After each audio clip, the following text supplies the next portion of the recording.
before I did this exercise in 1983,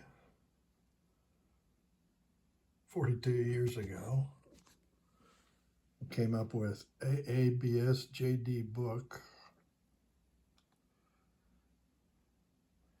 about my career. I did another exercise, one which I first did in high school. I don't remember for certain, but I think it was a student teacher named Richard Johnson. This is just from memory. I think he was a social studies teacher. And here's Mr. Charlie Jenkins, who is arguably my most influential teacher. This is from my high school yearbook. That's me at age probably 17. So, and the idea was to create a 2 weeks. See, whether it was Richard Johnson or somebody else, would sit down, take a minute, think about it, and write out your best 2 weeks, your career 2 weeks. Not all your life, just your career. What are you doing 15 years from now? And back then, in the early 70s, and when I was in high school doing this exercise, there was a pretty sharp division between men and women. Men had some kind of, job that they were talking about. And women said their job was to be a homemaker. So they were busy raising children still 15 years from now, managing a household. Well, I'm going to skip what I thought in high school and go before I did the exercises that led me to AABSJD book. I did, my ideal career in 15 years. So on Monday, I would write nonfiction. On Tuesday, I would practice law. Wednesday and Sunday were for chores and rest. Wednesday, places were open. I'd go out and do necessary shopping. Thursday, I did quantitative public management, either for a government entity or for some kind of consulting firm, where we would consult for business and government and nonprofits. Friday, I would write fiction, and Saturday, I would work as an ER physician. Now, to get to there, I had to finish school, so Bachelor of Science in Public Administration. It's possible I'd have to. There weren't a lot of bachelor's degree in public administration, at least that I could find back then. So I'd probably I'd just get a degree in economics and then get a master's of public administration. I did study public administration throughout all of my school-going years. Here's one of my textbooks. In fact, this is third edition. I have also first and second. Public Administration and Public Affairs. I bought this in 1986, $34.24 at the Wichita State University bookstore. Nicholas Henry. You can see here.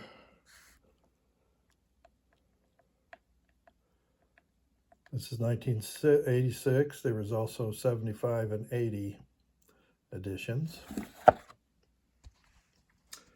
Contents. Paradigms of public administration. Big democracy, big bureaucracy. Government and the hostile American. Big government, the incredible bulk. Bureaucrats and the approving American. Why bureaucracy? Bureaucratic power, bureaucratic sovereignty.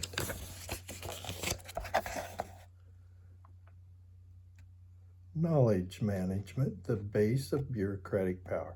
I'll go ahead and scroll through here, but the knowledge was called quantitative public management.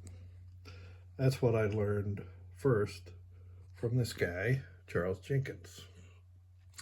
And then I continued to learn that in school for many years. Since that was a game changer for me, I thought that's what I would do. Public personnel administration. Now, I went into that some in my legal career, HR, employment law. Oh, intergovernmental, all this. I found all this fascinating. You might think it's just boring as heck, but I didn't. So, again, what I intended to do, possibly a master's in public administration. Then I'd have to go to medical school. There were a lot of MD-JD programs where you become a doctor and a lawyer. It took 6 years. Then I'd have to get licensed to complete my plan. I'd get licensed in both New York and California, both as a doctor and a lawyer. And that's when I would do this. See, Mondays, I would write fiction. This is after the Sunday day of rest or weekend chores. Tuesday, I would practice law.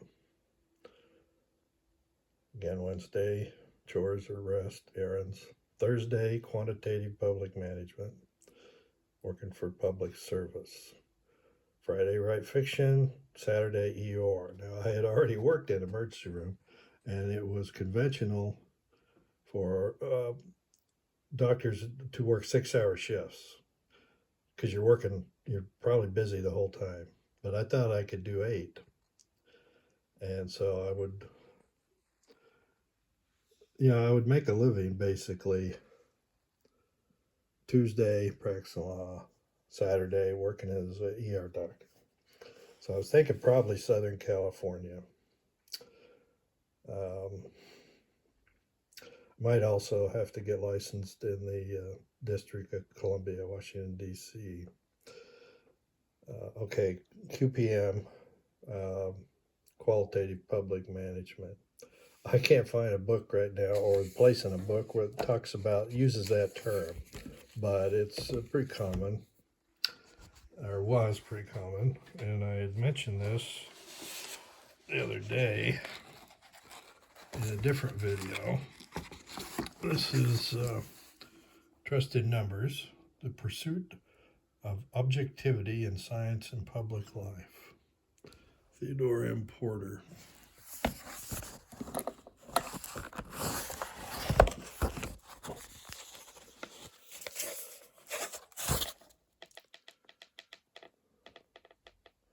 Navier, 1830. Quantitative public management was already well established and in use in France 200 years ago. It was in use in the United States to a lesser degree 200 years ago. But it was pretty common in United Kingdom, Europe, parts of the United States.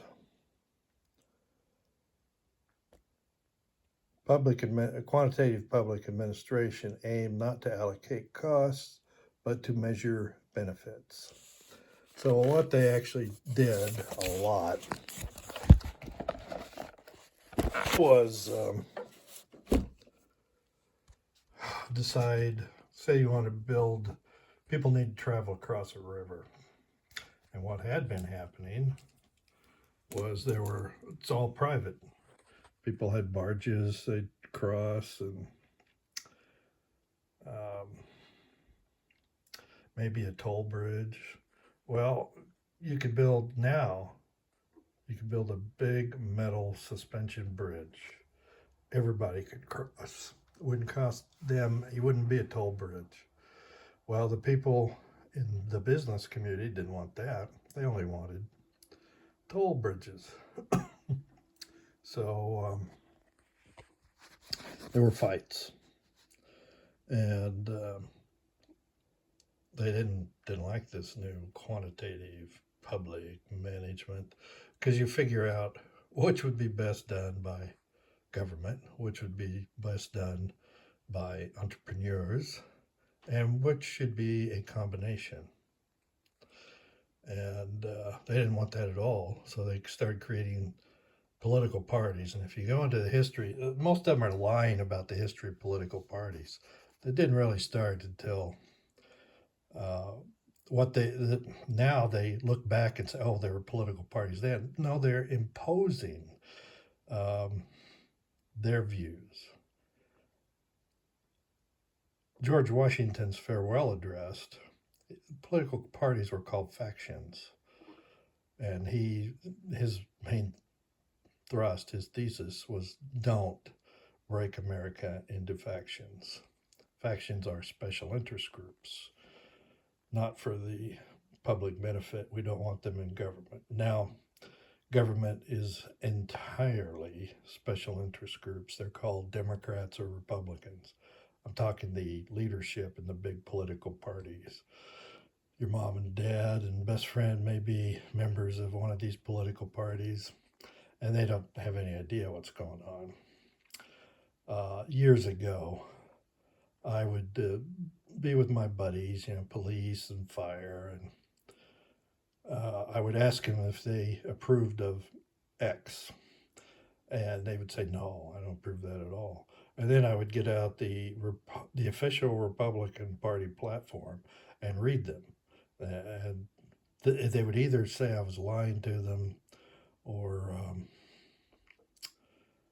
uh, you know, just say, "Well, I don't believe that. I don't go along with that part." But both Republicans and Democrats, um, whether you like it or not, were that's what they do. All right. Well, anyway, here's this book I just showed you, Trusted Numbers. I read it in 1995. This is in the Wichita Eagle newspaper, September 14th, 1995.